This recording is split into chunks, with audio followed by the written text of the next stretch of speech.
కాకినాడ జిల్లాలోని ప్రముఖ పుణ్యక్షేత్రం అన్నవరం వీర వెంకట సత్యనారాయణ స్వామి వారి సన్నిధిలో ఆసక్తికర ఘట్టం చోటు చేసుకుంది. వివాహమై పెద్ద పిల్లలు ఉన్న 9 జంటలు ఇక్కడ మరోసారి పెళ్లిపీటలెక్కారు. విశాఖ జిల్లా ఆనందపురం, అచ్యుతాపురం, కొండకర్ల గ్రామాలకు చెందిన ఈ దంపతులు సామూహికంగా మాంగళ్యధారణ చేసుకున్నారు.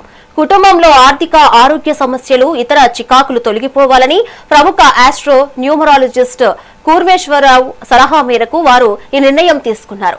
స్వామివారి సన్నిధిలో మళ్లీ పెళ్లి చేసుకుంటే తమ కష్టాలు గట్టెక్కుతాయన్న నమ్మకంతో వీరంతా ఈ సామూహిక వివాహ వేడుకలో పాల్గొన్నారు.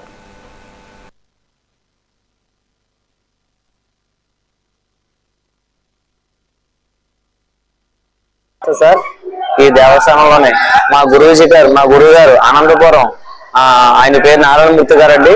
వాళ్ళు మా ఇంటికి వచ్చి వాస్తు కోసం చూస్తే వాళ్ళు మా తాలూకా పెళ్లిలోని జాతకం బాగోలేదని, మా తాలూకా డిస్టర్బెన్స్, చికాకులు ఇలాంటివి ఉన్నాయండి. వారు మరో మంగళవారంగా ఈ సత్యనారాయణ గుడి దగ్గర వివాహం చేసుకోమన్నారు. మాది 3 ఫ్యామిలీలండి. అచ్యుతాపురం మండలం కొండకల్లు విలేజ్, అలాగే మా గురుగారి విలేజ్ లోని అనంతపురం మండలం అండి. ఒకరు కూడా 6 ఫ్యామిలీలు వచ్చాయండి. మా ఫ్యామిలీ తాలూకా చికాకులు, గొడవలు ఇటువంటి ఉన్నాయండి. ఇక్కడ దోషాలు ఉన్నాయండి. ఈ గుడి దగ్గరకు వచ్చి వివాహం చేసుకుంటే ఆ స్వామివారి ఆశీస్సులు మాకు ఎప్పుడు ఉంటాయండి. వెళ్ళ ఉండాలని ఇక్కడికి వచ్చి వివాహం చేసుకుని ఈ స్వామివారు దర్శించుకుని అలాగే రథం చేసుకుంటే అంతా మంచి జరుగుతుంది అని అనుకున్నాం సార్.